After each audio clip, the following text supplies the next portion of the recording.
Broadcasting live. It's America's longest running talk show on computers. It's Computer America, bringing you the biggest names in technology with guest interviews, new products, and your emails. Listen live at computeramerica.com on any device around the world. Email the show at live@computeramerica.com or find us on social media. Be sure to check out our website for contests, giveaways, show notes, live video stream, podcasts, and more. You're listening to Computer America.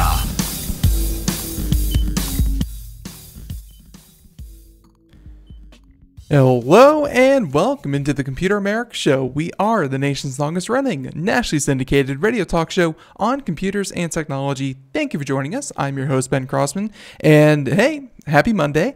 I say that a little bit cheerier because, well, I think like everyone, as much as we like providing Computer America for you in the show and all that good stuff, we also enjoy our time off. And this week is the final week of Computer America when it comes to this year.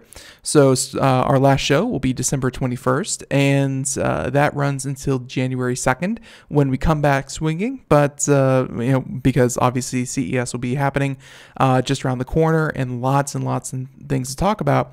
But in the meantime, of course, Computer America will be back January. But hey, we're here now, we're here today, and we are here with a great show where today on the program in the first segment, we have none other than, of course, ePlay Digital. And ePlay Digital, if you haven't heard of them, this is going to be a great show for you because we have the CEO of the company here with us to tell us all about esports, to tell us all about, VR, AR, where are we at with these companion apps, all that kind of thing. It's going to be a great discussion, and I can't wait to have it. So before we get started, after the show, you will be able to go to computeramerica.com where we will put up the show notes, where that will have a link to our guest website, any articles that we talk about, any products that we discuss, anything that we talk about here on the show today can be found in the show notes at computeramerica.com. And while you're there, be sure to check out the live video stream, which you can also find at twitch.tv/computeramerica. And our social media contest should be kicking up here shortly, and that, as always, is brought to you by Logitech. All that and more at computeramerica.com. We're going to have a new article out probably sometime tonight or tomorrow. We'll of course tell you about it here on the program. But yeah, always just keep an eye, keep an ear out.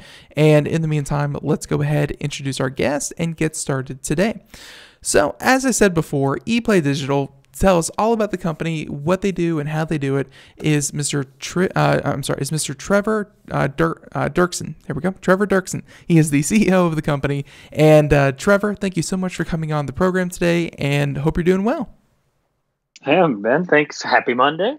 Happy Monday. That rest before CES. We'll all need it. Yeah, I know. CES is always a. I've never worn a pedometer there, but I can tell you it's miles and miles a day of a very confined space. But it's always a lot of fun, and you get to see a lot of interesting products and meet a lot of great people. And obviously, from the sounds of it, you're probably going to attend CES as well. Yeah, ePlay will be there, and we've got some special guests, some celebrities we've built into a game that I'd love to talk to you about today, and we'll be showing that game off, and the celebrity will be on hand as well, a sports broadcaster that we've built into a sports game. Very, very cool. Yeah, we'll have to, make sure that we stop by and shake hands, say hi, and definitely see what you have to offer. But you are here, and you are here to talk about your offerings. Why don't we go ahead, start with the basics? A bit about yourself. How did you find yourself working with ePlay Digital, and just give us some of your background. Sure. I as a teenager, I was a snowboard filmmaker. I fell into that by accident, as everybody should fall into becoming a snowboard filmmaker. So lucky break after lucky break, made a few films, went to university, got a little more technical than I intended. The internet came along, lots of technology around, and ended up staying there probably a little longer than I expected. I ended up with an MSc and started a couple of companies. While I was at university, I produced a national TV series, a science TV series. I was doing that while attending university while doing my undergrad and a little bit into my grad work. And but by the time I was finished, I was definitely a technical geek, and had all the credentials for that, and started at the technology company right out of university, and then another one, leading eventually to ePlay. Right, and of course, and if you could give us a bit of a background on ePlay, what is your mission? What are you hoping to offer people with ePlay? Sure. So we're a game publisher and developer, and a mobile esports league. The ePlay's flagship mobile game, the first we've released, is called Big Shot Basketball, and it's the first in a series of augmented reality, sports, esports, and entertainment titles.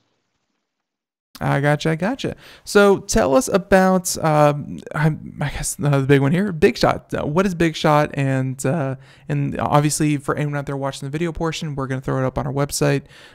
You have a couple videos here and different kinds of things. But for everyone out there listening on the radio, tell us what Big Shot is. Sure. So Big Shot's a Unity-based game. It's available on iOS only right now. It's short-lived. It'll be on Android soon. And as I said, we've released it in its beta form on iOS in August. We've been gathering data from some really key users. We're a sponsor of a basketball team in Los Angeles called Big Shots. And it's a youth basketball team. They play on the weekends. They introduce the game to their siblings and their parents and their opposition. And they've been giving us the feedback on what they like, what they don't like, and how to make it better. It is a mobile game. Augmented reality is one of the main features. We think of it as Pokemon Go meets sports, esports, and entertainment. In this case, meets NBA. So Pokemon Go meets NBA. In Pokemon, users discover monsters. In Big Shot, we discover NBA athletes. In Pokemon, they compete in challenges and view the real and virtual world simultaneously. We do the same in Big Shot basketball. So users discover the NBA players, take selfies of their avatar with the NBA player's avatar, decide if they want to add the NBA player to their roster, the Big Shot roster, and enter those players into daily, weekly, or season-long challenges. There's more variations on challenges as well. You have to unlock those challenges depending on what level you're at, how many players you've collected, how many points you've gathered, how much time you've played, how many steps you've taken trying to discover the NBA players. The NBA players are earning you points on the court, right? Their real-life performance is earning you points.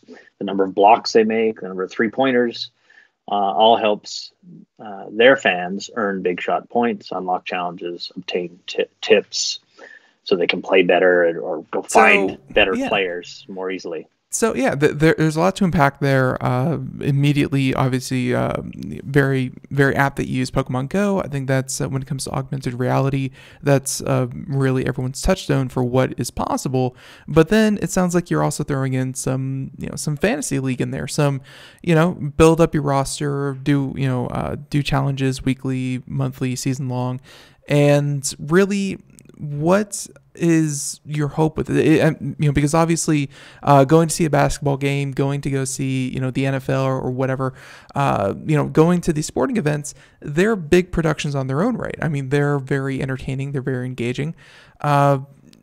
What is your hope with Big Shots? Is it to, make even further engagement for younger folk? Is it to, continue the experience at home later after the event? What are you hoping, really comes out of something like Big Shots? Yeah, so I think that, the fan engagement with the athletes is pretty core. With some sports, basketball doesn't suffer from this, and we plan other sports down the road. Some sports, it's really hard to get a relationship with the athlete, because the athlete, you can't even see their face. They're wearing a helmet. You might not even know what they look like. Basketball doesn't suffer from that problem, but we're really focusing on that feature, allowing NBA players to take selfies, to upload, to make their avatar inside of the game, and unlock special features when they do that. So fan engagement, number one. I suppose number two would be to get people to watch the game more, engage in the game while it's being played, take down moments. We've got a special mode we're unlocking very soon where people compete head-to-head in a massive multiplayer game only during the match. You can't play any other time. But right now, all the challenges, all the features are meant for you to play between games. You can play during the basketball game if you're so inspired, but that inspiration will definitely come later when we introduce this new massive multiplayer mode in the new year. Yeah, and of course that one sounds very exciting because, you know, being able to socialize, being able to play with your friends and start up leagues and things like that, you know, would certainly drive that as well. And obviously you said this is for Android. I think you said it was heading to iOS here soon. What were some of the technical hurdles? And obviously, you know, we're mainly a consumer here, but what have you kind of went through with the development cycle? You mentioned that you have a team out there playing right now and they're sharing it with their friends and families and opponents.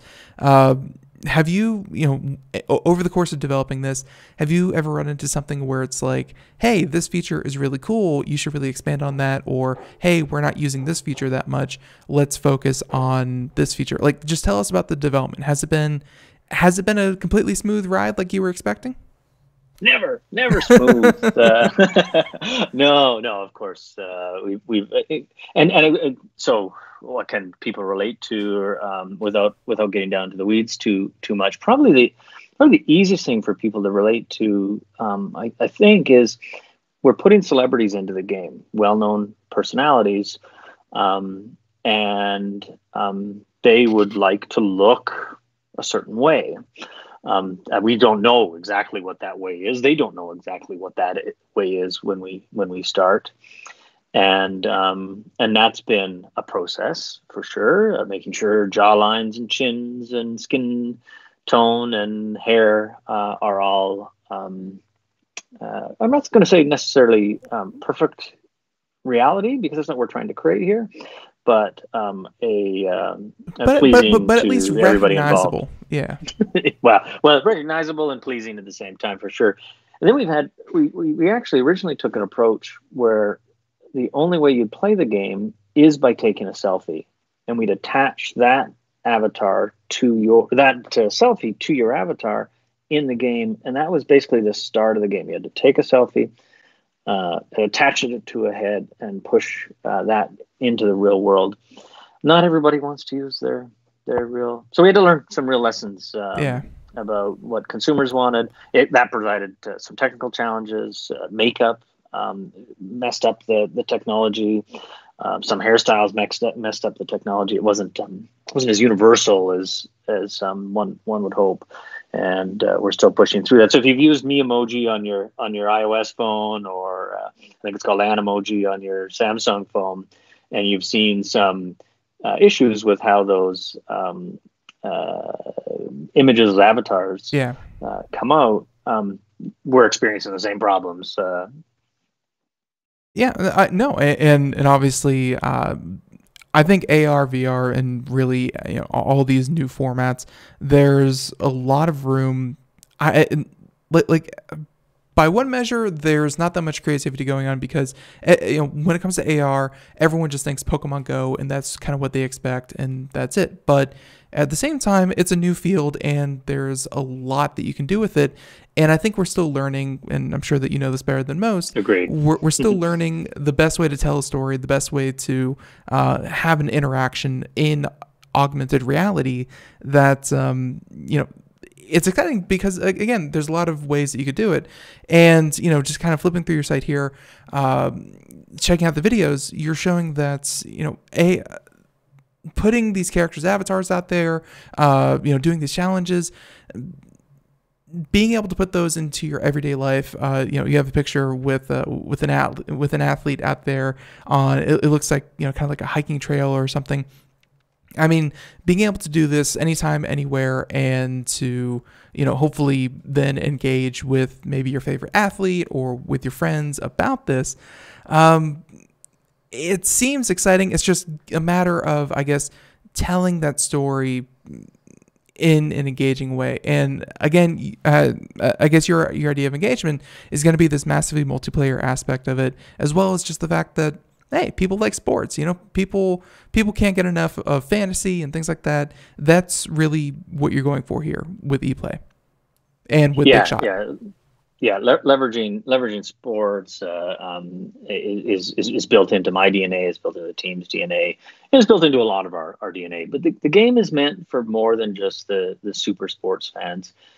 You mentioned that it was kind of a combination of Pokemon Go and a fantasy game together, and that's exactly the way we think of it behind the scenes. Mm-hmm. But we don't use the fantasy language internally and externally that often, because we don't believe everybody identifies with that. We believe people identify with game and scavenger hunt and challenge and levles and more game technology game terminology than fantasy terminology. You do start to raise, and I completely understand with that, because sometimes when we've seen it here on the show, that when you get into fantasy and things like that, you are a stone's throw away from gambling and betting and those other aspects that I guess a lot of people don't want to be immediately associated with. Speaking of money and gambling, not that anything like this is a gamble, but I did want to segue in some manner to how do you make money? Obviously, there's a huge advertising arm component that can go into this, but are there going to be microtransactions? Like, let's say if you want to buy players, or you don't get a chance to snap them in person. I'm just spitballing here. How are you hoping to, I guess, kind of keep this sustainable?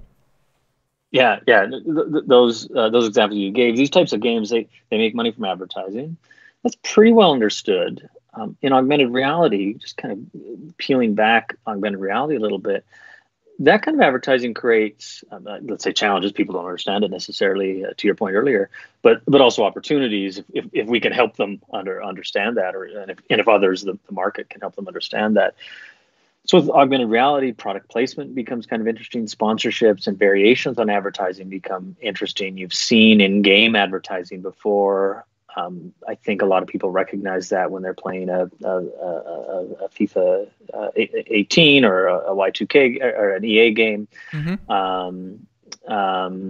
So adding a layer on top of augmented reality with that, and then of course Pokemon taught us created another popular ad unit, a sponsored location. So brands may also want to sponsor a retail location and drive foot traffic through location-based games like Big Shot and Pokemon Go.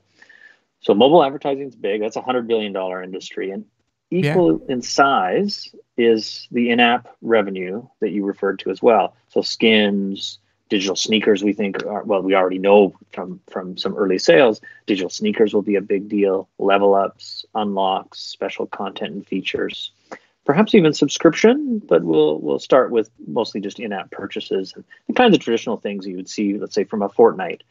I don't know if you've been following Fortnite both on the console and gaming side, but on the I really didn't have a choice. Fortnite decided that it was going to take over the world, and so everyone else had to follow along.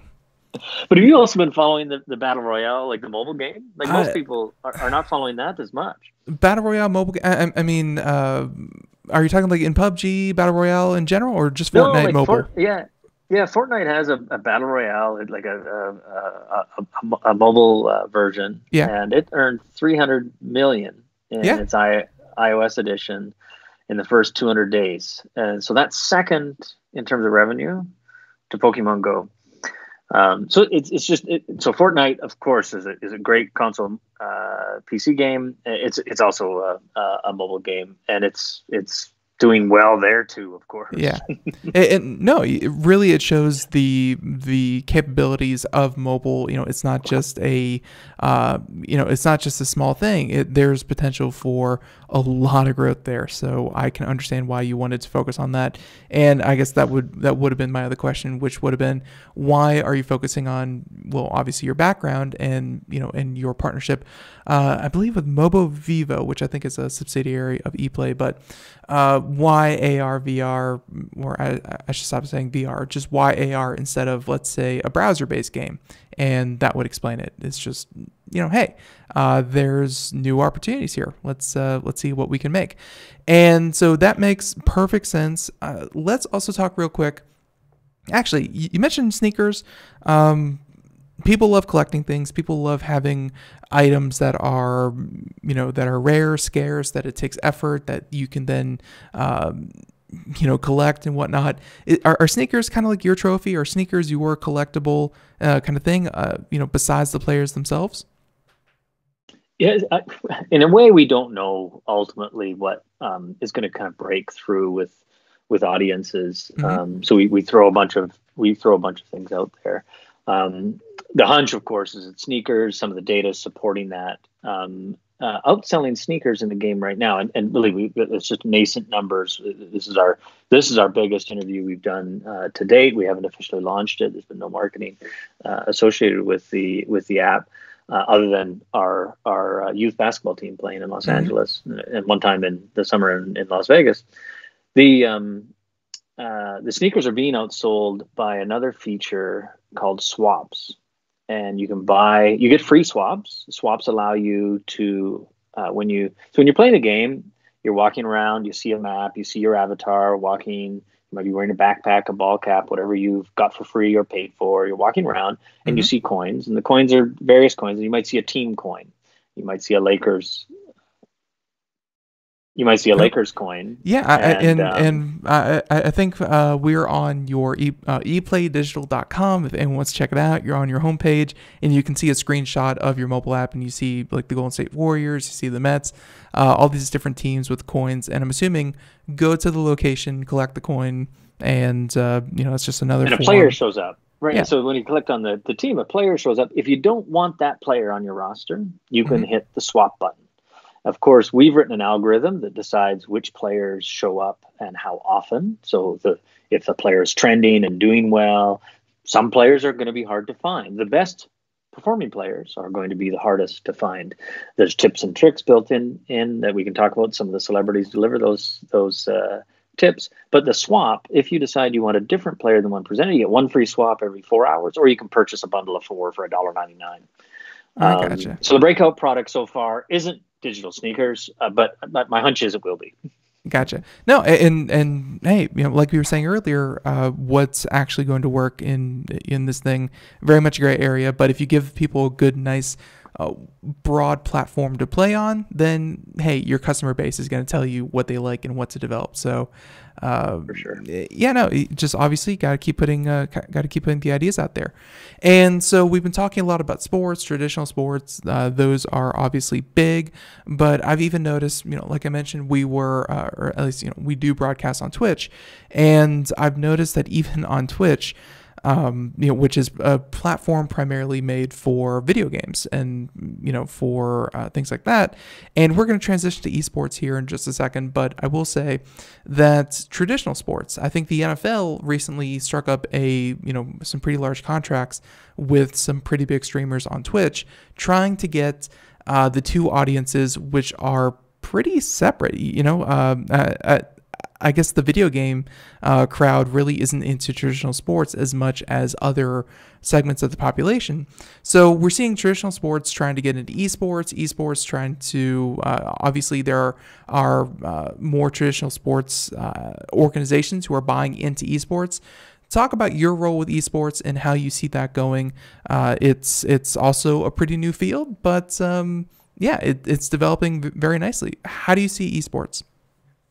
Well, esports is early stages. I think most people recognize that, despite it's pretty frothy. People are very interested in esports and where it can go. And I think obviously it has a lot of growth behind it. Just as an example, I believe most estimates, I've seen warring estimates. People don't seem to agree with each other. It's either a $1 billion business if you listen to some sources, or a $13 billion business if you listen to other sources. So I don't know what it actually is. People are projecting, Deloitte suggests it will grow 35% in 2019 in a recent report. from Duncan Stewart at Deloitte. I would err on the higher end, because if I recall, Fortnite alone was going to put 100, or at least Epic Games behind Fortnite was going to put $100 million worth of tournaments on in a single year. And that's just Fortnite, which just came up. And then there are many other organizations. I'd probably err higher than $1 billion, but your point's taken. It's not only young, but it's popular and growing. I think the people estimating lower are likely wrong, and we'll learn that someday.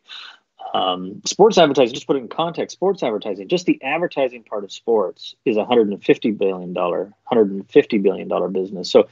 So if esports is a $1 billion business, all parts of esports, including the advertising, and sports advertising is $150 billion, that means one part of the sports business is 150 times bigger than all of esports combined. Mm-hmm. So that gives you a sense of where we are and where it has to grow.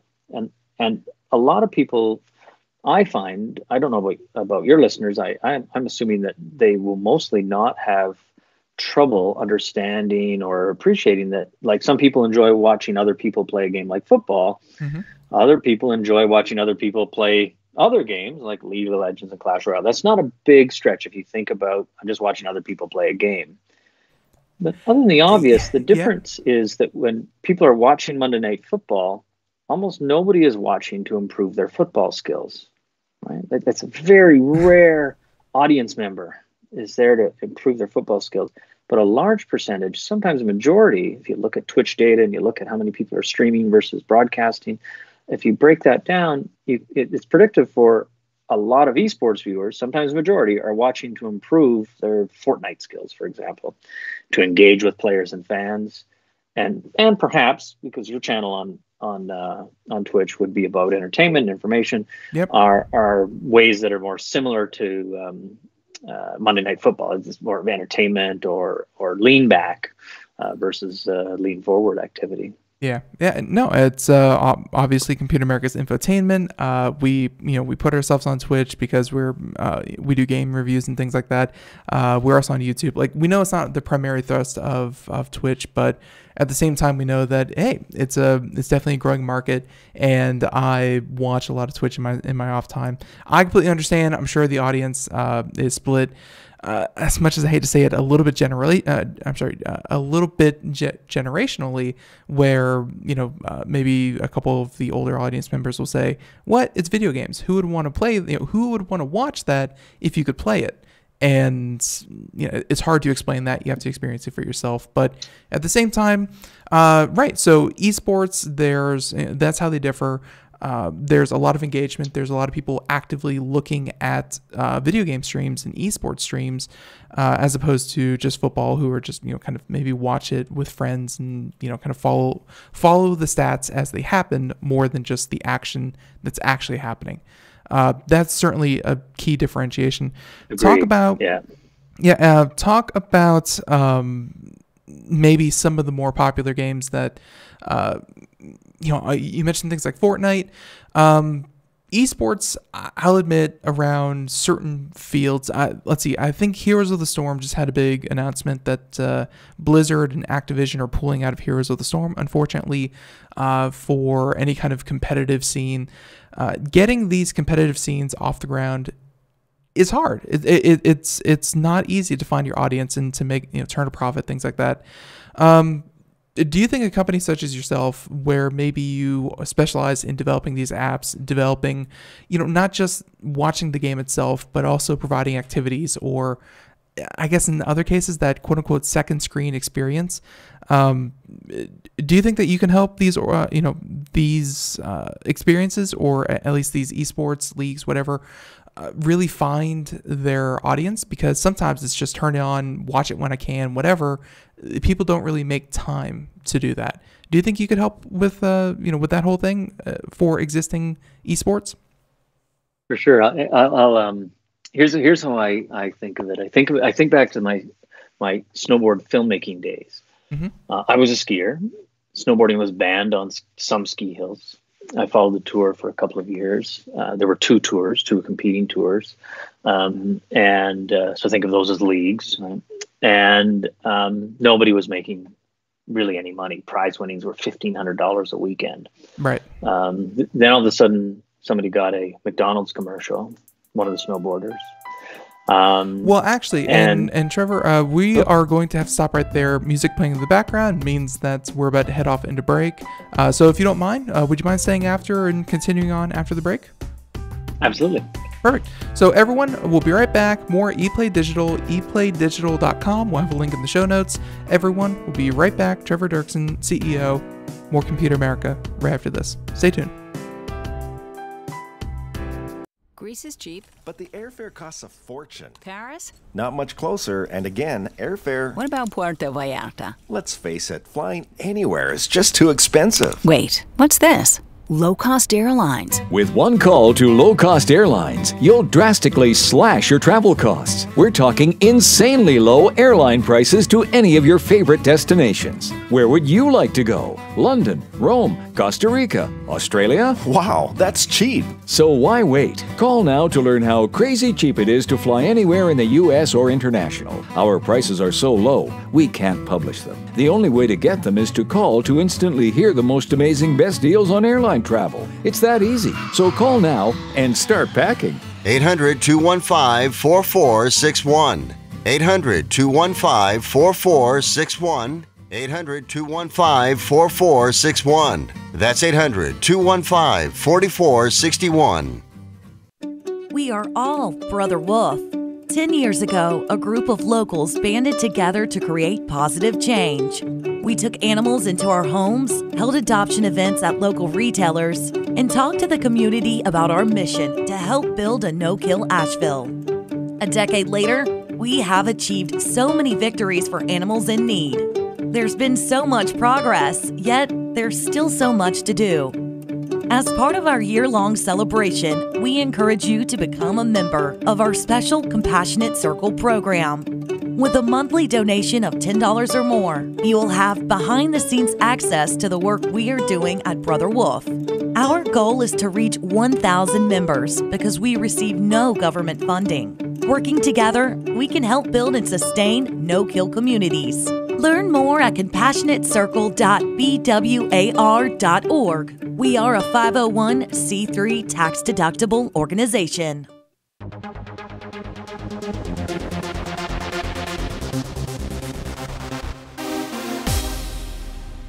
And welcome back to the Computer America Show. It is 32 minutes past the hour. We continue on.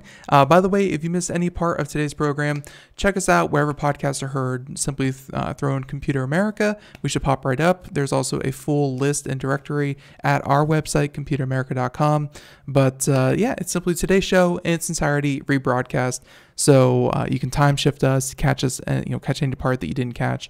Check it out there.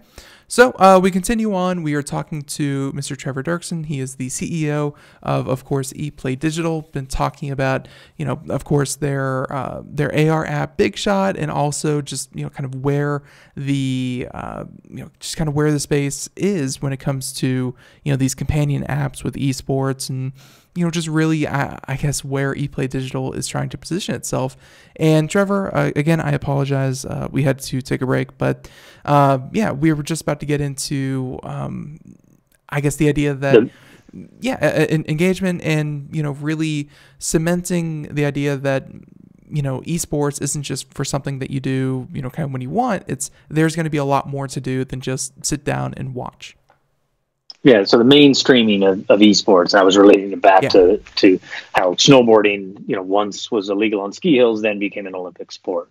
Esports will have to go through these exact same growing trends, just like almost every other sport, actually. And I think mobile will help that a lot because more people, quite honestly, play mobile games than play any other kind of electronic game. More different types of people play those games, including people that already have massive social media followings. Mm-hmm. They might be celebrities or athletes. They might be playing Candy Crush in the bank lineup or in the green room before the Jimmy Kimmel show. And if they choose to stream that activity because they need to put something on Instagram today, that it may not be a professional form of esports, but it's going to introduce the idea of esports to a whole lot of other people, and it will introduce new games that maybe nobody ever thought to play competitively or put in a tournament or become pro at, to a wider and wider audience. And so that mainstreaming of esports has to involve multiple devices, including mobile. And I like the mobile angle because we've got a front-facing camera to record the player's face and video, a rear-facing camera to record where they are in the real world. So in a Pokemon Go style game or a Big Shot game, you're walking around in the real world, you're encountering people and things. And of course, you've got your screen to transmit their virtual or augmented reality world, and even sensors that detect the layout and location of the real world, and even more sensors that lock in on the facial features and expressions of the person playing the game that can be used to create real-time animated avatars for use in the game and broadcasts and streams. So I get pretty excited thinking about all the technology on a mobile phone, all those cameras, live switching, and of course playing a game, and the accessibility of that for the future of esports. I've watched that with snowboarding, had to become popular amongst a diverse group of fans. Mm-hmm. That happened. The same will happen with esports, I suspect. Yeah, I completely agree with you. And although I do want to say, and I'm not saying that this is taking away anything from you in particular, but it's more about all the different organizations. Like you built a lot of apps for, if you go to the website, CBS, Intel, for Time Warner Cable, NFL. Like, you have worked with a lot of these large companies to develop apps and things like that. I mean, people have asked us here on the show, why don't we have a Computer America one? And I could think of some use cases where, maybe we have archives of the show, maybe we have a submission form for questions and things like that. But I realized pretty early on that I didn't want Computer America to have, the killer app. I wanted to be on everyone else's killer app. I wanted to be on every podcasting service, known to man. And that seemed like a better position for me.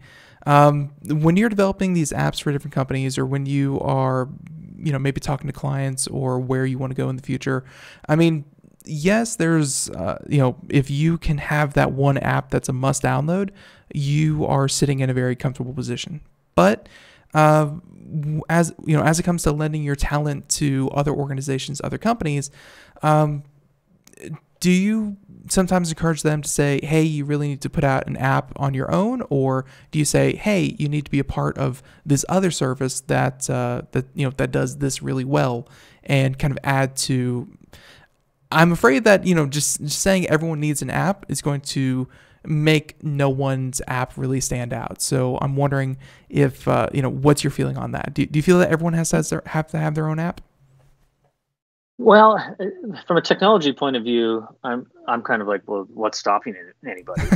But from a marketing point of view, so I because I've always worked with big networks and celebrities and people that can bark, mm-hmm. like you can from your show, right. Bark about an app, a website, a thing, a merchandise. You've got an unfair marketing advantage. ESPN has an unfair marketing advantage. Ellen DeGeneres has an unfair marketing advantage. Kim Kardashian has an unfair marketing advantage. If you don't have an unfair marketing advantage and you just have a technology idea, it's a huge up-road battle. I've been through it. I've seen lots of people work through it, and I've seen the advantages of when you do have an unfair marketing advantage. So that's why that's one of the reasons why we built celebrity into the game, so we can have the 121st biggest Instagram star in the world with a 7-time NBA champion, a sports broadcaster, and their followings and fans and their on-air presence barking about themselves inside of a game, barking about Big Shot. So you need that unfair marketing advantages. That's harder than the technology in some cases. So then it's kind of what's the product to market fit? And I'm asked a lot about TV, movies, the Academy Awards, sports, radio. I've pitched a few. I've made a few pitches. I won't tell you to who in the radio world. Mm-hmm. And the pitch was kind of hard. Sports is easier. You've got stats. You've got visualization. News. I love news. I spent a lot of time listening to news and listening to news podcasts and listening to your podcast. But I'm doing that. I'm not looking at the screen. So second screen for some things just maybe is a harder product to market fit. I've been asked to try, and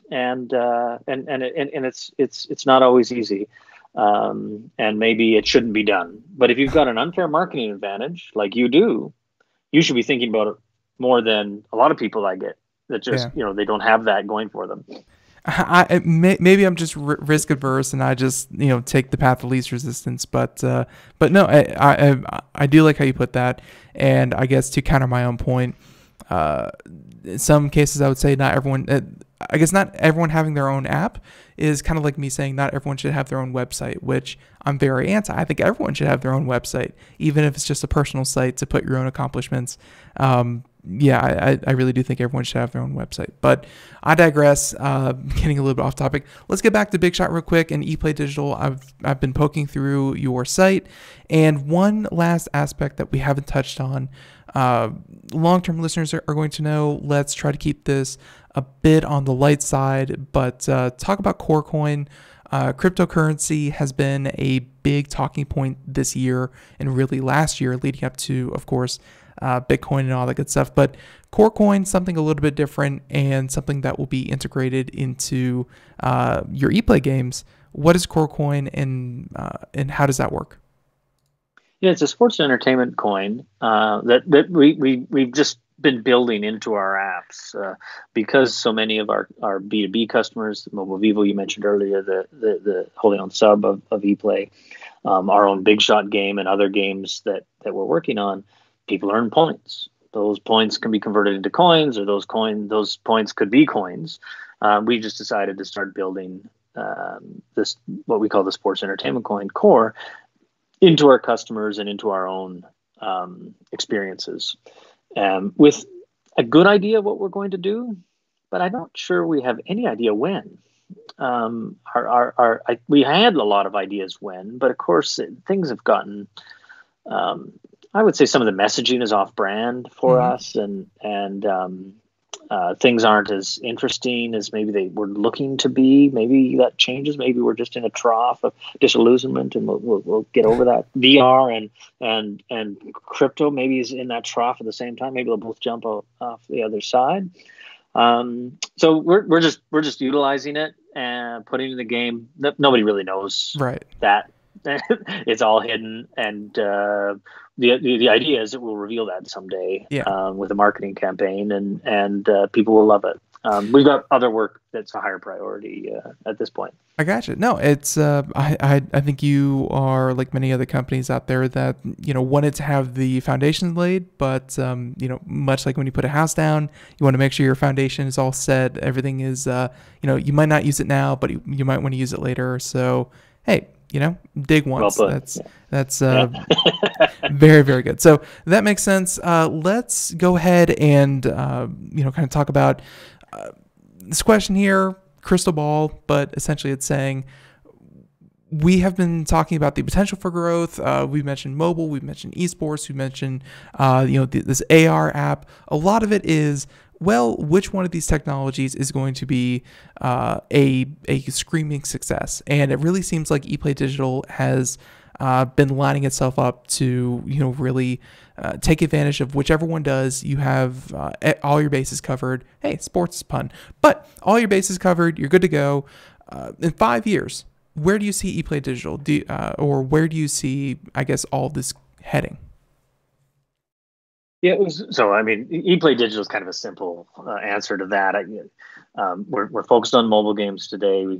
Augmented reality, because a headset isn't needed, and it's just easier. There's more people to target, so just easy decisions, really, and just more sports, some entertainment titles, esports, lots to launch and grow in there over the next couple of years. So 5 years from now, we'll just have a number of different titles. Like EA has different sports titles, ePlay will have different sports titles. The industry, I think, is very exciting. I don't know where VR is going. I mentioned earlier it seems to be stuck in this trough of disillusionment. That will likely continue for at least a little while. That's what the model predicts anyway. But AR could suffer some of the same problems, but I really get excited thinking about 5 years from now, what it is that we're all doing in our cars. Now, not the cars we're driving today, but the cars that we might have just bought 5 years from now. And we've got 3D zone audio where 4 people could be sitting in the same car, listening, one to Computer America in the front seat, another to Directions in the front seat, and Computer Game and a movie in the back seat. None of them able to hear each other's stuff or each other.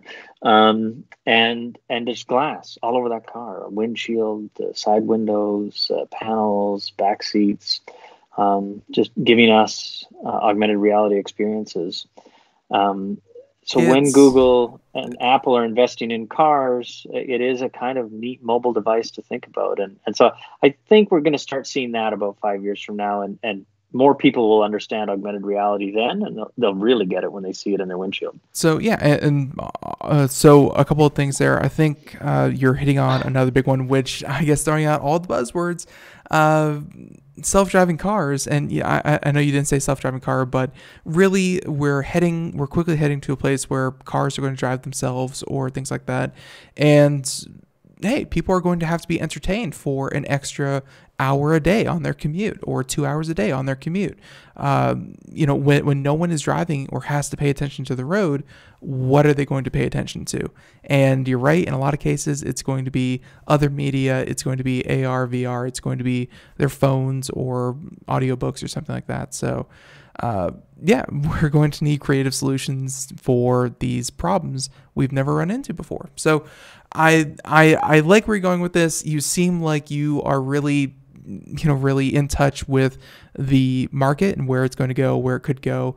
I gotta say, more than any other guest, or at least a lot of other guests, you seem to really enjoy following the trends. Just technology is in a gray area, but you seem to really be making a strong effort to, I guess, see into the future, which is really almost impossible.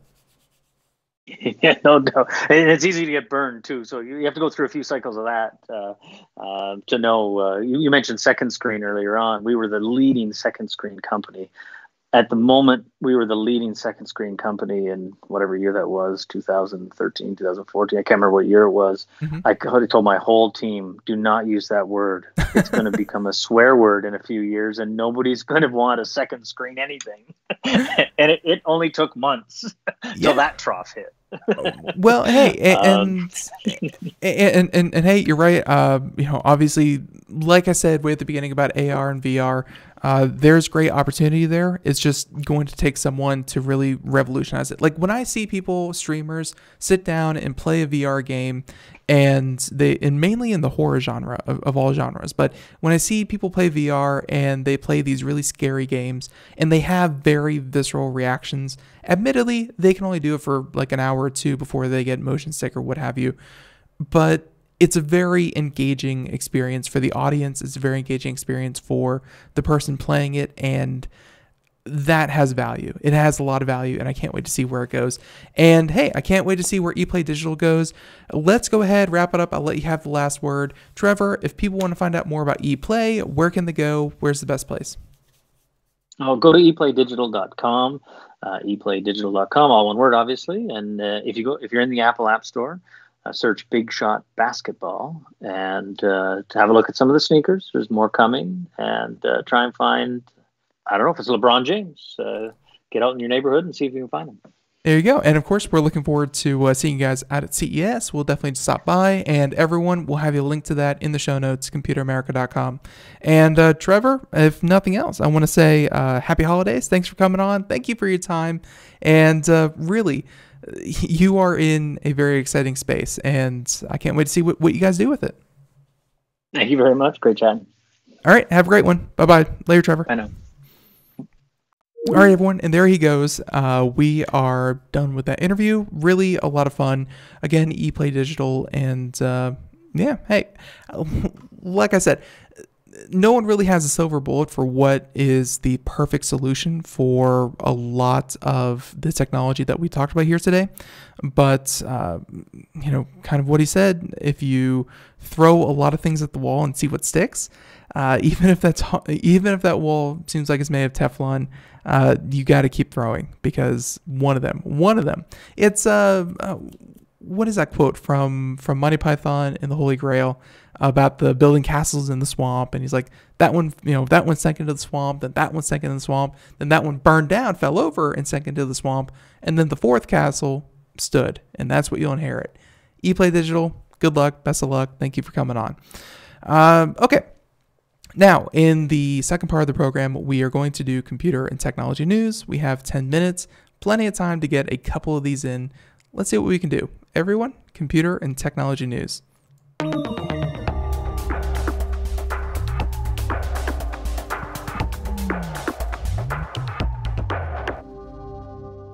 All right, everyone, let's go ahead, take a look at what we have. Now, a lot of, how do I put this? A lot of big news stories from a lot of big companies. Let's talk about this one, because I really, really, really do enjoy the fact that they don't, that Google isn't going to do this.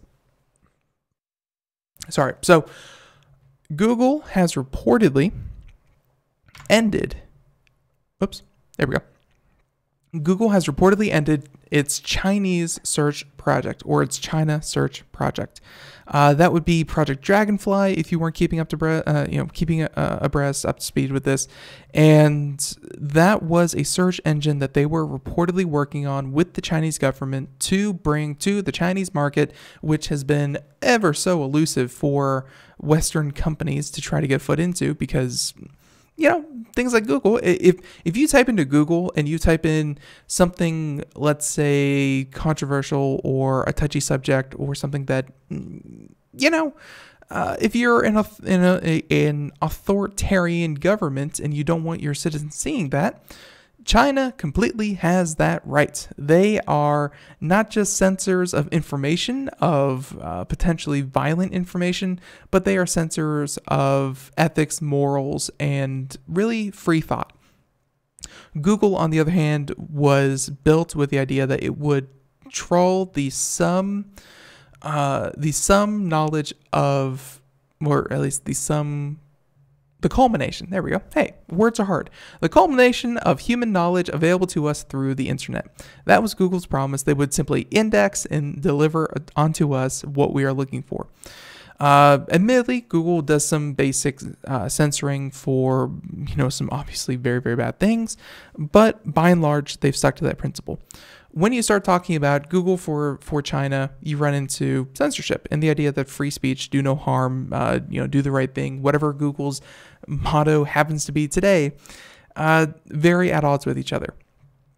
And now it looks like, as of today, report comes after Google CEO told Congress that currently the company has no plans to bring the search engine to China. And if you have to thank someone for this, if you have to say, hey, Google, thank you for doing the right thing, what brought about this? Because don't get me wrong, there's billions of dollars to be had by servicing a country with, 1.3 billion people. Yeah, there's a lot of money to be made there. Now, who do you have to thank for this? Alphabet's latest move, and this is by Cnbc.com.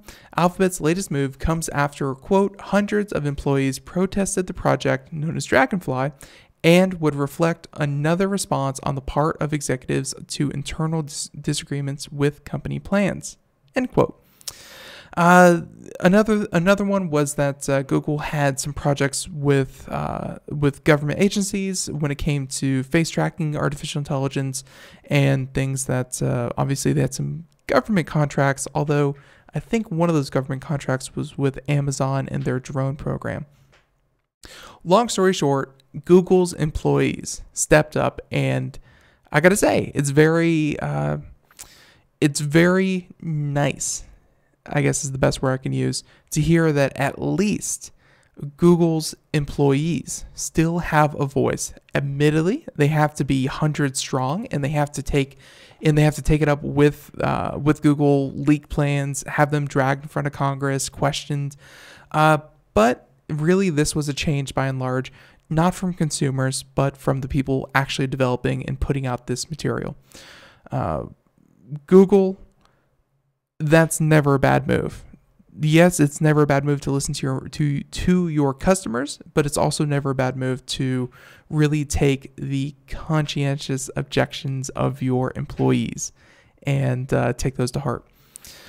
Now, let's see. A Google spokesperson told CNBC in an email that it still wants to serve Chinese users, as in, we'll see what we have. But as they said, the CEO said right now we have no plans to launch search in China. Obviously, they left themselves room to to go back in there if they so choose. But overall, hey, this was a win for really for morals. And that's a really hard thing to find in technology lately. Okay, now speaking of, actually this has no good segue. Everyone, our next story. Amazon, you've heard of them.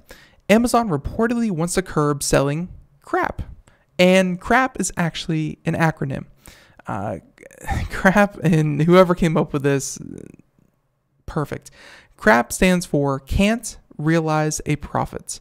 So CRaP items are items that just are loss leaders. And as the title points out here, things like bottled water and snacks. Things that you would find, in grocery stores or gas station convenience stores.